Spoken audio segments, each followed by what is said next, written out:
Hello. Hey. What's happening? We heard about a hamster. Did you not see the? I did. It was awesome.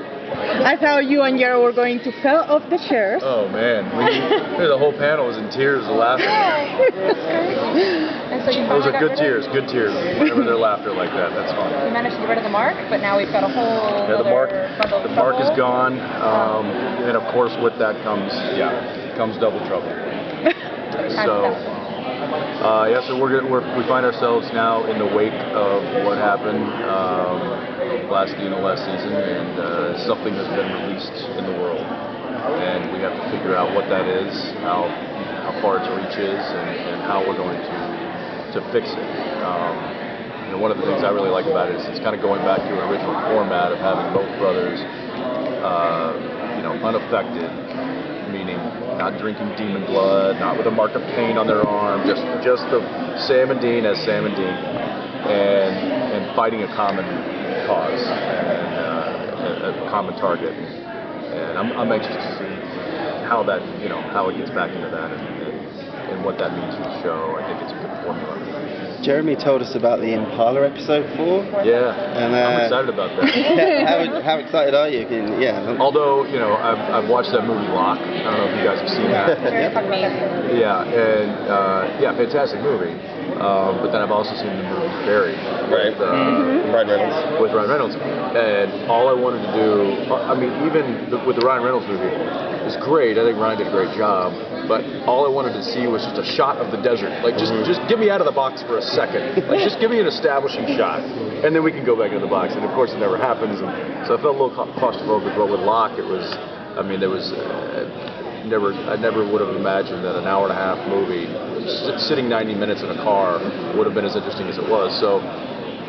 If that's the formula we have to follow, I'm very nervous. We might have to call Tom Hardy and have him come over and guest star in that one. Just be like, listen, can you just sit in the back seat and say all our dialogue for us? Jensen, there's so many romances for Dean's character specifically on the show. Yeah, it's always Dean. Yeah. Dean's the common denominator. I don't understand this. Do you, Jensen Ackles, have a ideal bromance for yourself? Who would you like to have a bromance? Oh, like me? Yeah.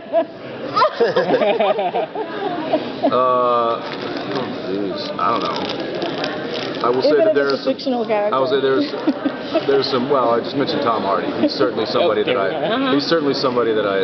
admire and respect and admire his talent. There's some other contemporaries that I have. I think Gosling is a very talented and underused actor. Although that might be by his own choice. I just read something about it. It was like he's like somebody who's tried his hardest not to become the biggest movie star on the planet or something like that. But anyway, but yeah, there's certainly some guys out there that talk about the Chris's. What is it, like the 4 Chris's? Is that it? Like Chris Pine, Chris Pratt, Chris Hemsworth, Chris Evans. So all those guys, I admire their careers and what they do, and I don't know that I would necessarily need a bromance though. I think if I was going to bromance somebody, it might be like Bear Grylls. We're like started What's that? On the Hollywood show, can you Yes. talk about Shake It Off a little bit, what that experience is like? It was, well, we didn't really understand to what extent this was all going to be used for. They just kind of pulled us into a room. They're like, hey, listen, we're doing a parody thing. Do you mind coming in and just like dancing to some music? Yeah, sure. We're dancing monkeys. That's what we do for a living.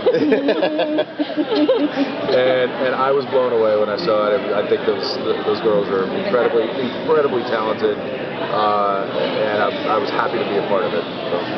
Thank you.